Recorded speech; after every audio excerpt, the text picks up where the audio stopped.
Salutare! Asta e prima înregistrare care o fac ca să vă prezint ce trebuie să știți cu găinile.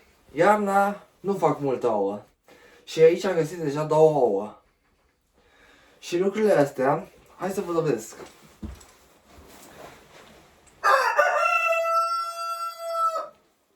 Scuzați cocoșul. Am găsit 2 ouă și asta trebuie să știți 3 lucruri despre găini. În primul rând, apă. Să nu fie rece, caldă. Găinile fac mai bine ouă când au apă caldă, mai ales iarna. Să are multă mâncare și căldură. Aici e cam mult fân. Și căldură și mâncare multă trebuie să are găinile. Și ultimul lucru care e destul de important, au nevoie de lumină. Luminile fac să se simtă mai bine găinile.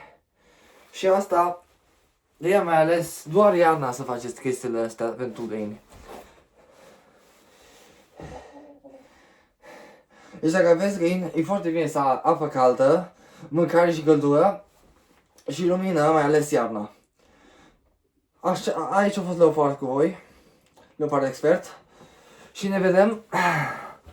Și te rog, scrieți în comentarii dacă vreți alte videouri despre alte animale sau scrieți în comentarii.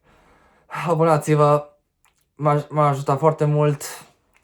Ne vedem data viitoare, pa, pa!